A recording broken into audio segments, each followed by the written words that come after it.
फिर नाग का रहस्य खुल ही गया जिससे अब तक थे अनजान। क्या नागमणि किसी सांप के पास होती है? क्या इच्छाधारी सांप सच में होते हैं? क्या ऐसा कोई सांप आपने कभी देखा है जो इच्छाधारी हो? अक्सर ये गलत हमारे मन में आता है कि वाकई नागमणि सांप के पास होती है या केवल लोगों का एक अंधविश्वास है।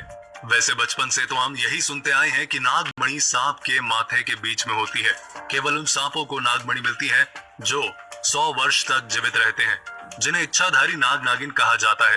कहते हैं ये इच्छाधारी नाग नागिन अपनी इच्छा से कोई भी रूप धारण कर सकते हैं और अपनी हर इच्छा को पूरी कर लेते हैं। लेकिन विज्ञान इस बात को नहीं मानता।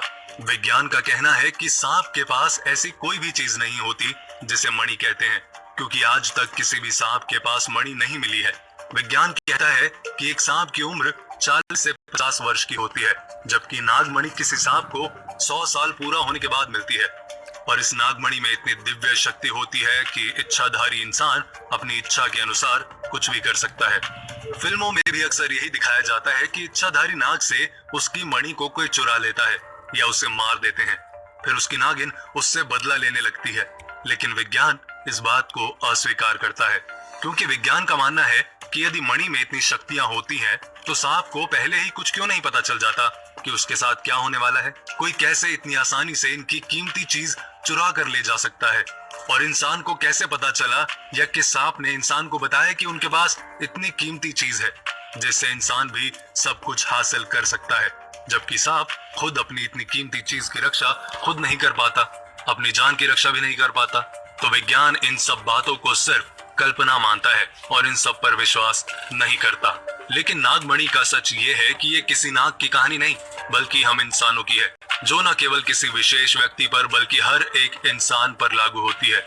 लेकिन इसका सच जानने के लिए हमें उस लेवल पर पहुंचना होगा, यानी हमें आध्यात्मिक स्तर पर पहुंचना होगा। दरअसल ये सांप के पास मणि की कहानी एक प्रतीक के रूप में बताई गई है।